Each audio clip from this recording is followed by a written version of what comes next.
Alors, une fois qu'on s'est dit tout ça et qu'on a un petit peu planté le décor, déjà rappelons-nous qu'est-ce qu'une donnée personnelle en RH pour qu'on puisse éviter, les amalgames, les erreurs et qu'on puisse, tous être, et bien, en connaissance sur ces sujets. Alors premièrement, une donnée personnelle n'est pas simplement une donnée privée, c'est aussi des données professionnelles. Donc ça, concerne, les adresses, mail, pro, ça concerne les numéros de téléphone pro, hem et ça, il faut bien le prendre en compte. Ne faites pas l'amalgame, et ne dites pas que vous ne traitez pas ou vous n'utilisez pas de données personnelles et que vous n'êtes pas soumis au RGPD. Heu, vous avez des collaborateurs, vous avez des clients, vous utilisez au un minima des emails professionnels, donc vous êtes soumis au RGPD. Ça, c'est la première chose à bien prendre en compte pour ne pas, faire l'amalgame. Ensuite, on voit qu'il y a, bon, des données, classiques, des données liées à l'emploi, donc les contrats, les bulletins de paye, et ainsi de suite. On voit aussi qu'il y a des données de santé, liées à des accidents du travail, des invalidités, de suivi médical, parfois, des données sur les peut-être des collaborateurs qui seront en situation de handicap et ainsi de suite. Donc tout ça sont des données que vous collectez assez régulièrement au sein des services RH et que vous utilisez, au quotidien. On a aussi des données de recrutement au service, ressources humaines, donc les CV, les lettres de motivation, et tout ce qui peut comporter des données, de candidats. Et puis, il y a des données, dites de surveillance. Donc, si vous faites, appel à des badges d'accès, de la vidéosurveillance, ou autre, log informatique, tout ça est aussi, de la donnée personnelle et donc vous avez des règles, à respecter, des règles de gestion et de protection à appliquer sur l'ensemble de ces données et ça, c'est obligatoire depuis 2018 et on va vous expliquer ce que vous devez faire. Donc, de manière assez schématique, pour que vous puissiez comprendre, en voilà, au travers de ce schéma, ce que vous demande le RGPD. Une entreprise collecte, des données généralement de ses prospects, de ses clients et de ses collaborateurs. Vous le voyez, on l'a entouré en orange puisque c'est notre sujet du jour. Vous voyez que ces données, évidemment, elles sont utilisées dans votre entreprise, mais elles sont aussi partagées, dans certains cas, auprès de vos sous-traitants et de vos logiciels. Puisque je collecte des données de mes collaborateurs pour réaliser la paye des salariés. Peut-être que je vais la sous-traiter auprès d'un cabinet externe. Et donc là, les données de mes collaborateurs sont envoyées auprès du cabinet. Et donc ça pose d'autres enjeux, hein, de protection de données, puisque je dois m'assurer, que le sous-traitant en question est conforme lui-même et qu'il respecte bien la réglementation. Et idem pour les logiciels. Vous pouvez faire la paye, avec un logiciel de paye.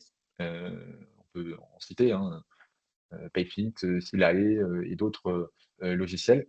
Eh bien, il faut s'assurer que votre logiciel soit également conforme puisque vous allez donc transférer et envoyer des données vers ce prestataire. Donc, il y a des enjeux pour vous, avec des démarches à tenir et à gérer en interne, mais vous le voyez qu'il y a aussi des enjeux dans les relations que vous avez avec vos sous-traitants et vos logiciels, ce qui est important à prendre en compte, parce que finalement, si votre sous-traitant ou votre logiciel, n'est pas conforme, alors de fait, vous en êtes responsable. Vous êtes toujours responsable, des données, que vous collectez et donc des données de vos collaborateurs ici. De manière assez synthétique, on vous a résumé, les grandes obligations RGPD appliquées au RH. Comme ça, c'est clair pour tout le monde. Vous avez une vue synthétique, des grandes obligations. Donc, premièrement, tout traitement de données doit se faire sur une base légale, donc déterminée, évidemment.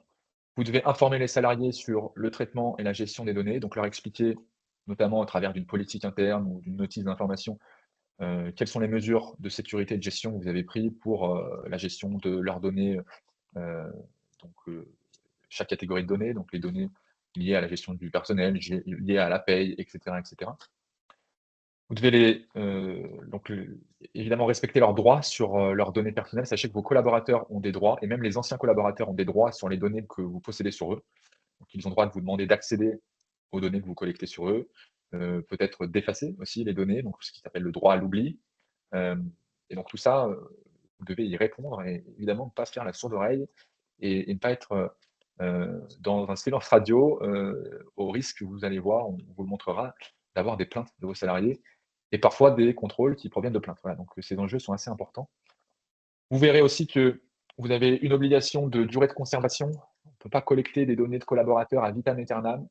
Et là, il y a des durées qui sont parfois, bien définies, pour, telle ou telle, activité au sein des RH. Donc, une durée pour les bulletins de paye, une durée pour la collecte de CV qu'on ne peut pas conserver, à vitam aeternam et cetera et cetera. Donc là, ça posera aussi des enjeux d'archivage de données, de documents.